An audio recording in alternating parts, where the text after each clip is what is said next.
my daughter and her husband brought him home. And then Grandpa was holding him and he said, "You're gonna be a great hunter, boy." Anybody who can throw a hatchet and sue you is a force to be reckoned with. I never thought life could be like this. I never once in my wildest dreams thought I'd be doing the kind of things I'm doing now. The territory that I come from in northeastern British Columbia is one that was heavily developed.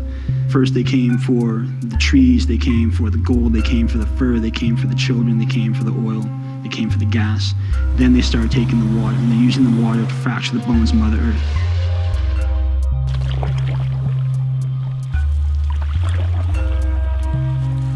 Have to get back to those places where the wisdom was embedded and learned in the first place.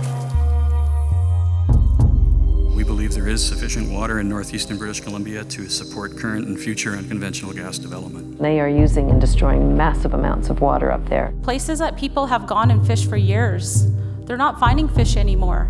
These wells are leaking. This is going to ruin the groundwater. We have much more abundant resources of gas than we had ever fathomed. We've gotten to the point where in our desperate need for hydrocarbons, we actually, by definition, inject poisons into the earth. Almost every house, at least every other house, has probably had someone with cancer or someone in their family with major birth defects. Kids, when they get exposed to chemicals, I have a birth defect, 18 surgeries, 7 plates, 20 screws in my face. And this isn't a game.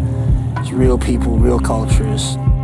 They're the heroes, my elders, and they were handcuffed like they were dangerous criminals.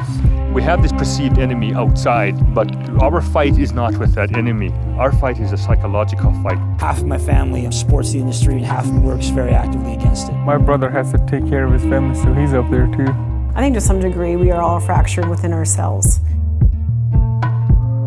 How do we deal with two different worldviews and value systems existing in our behavior?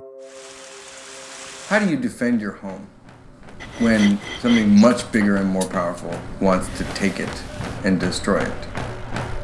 If only you do it just right and articulate those principles just perfectly, perhaps there's a chance to make a change.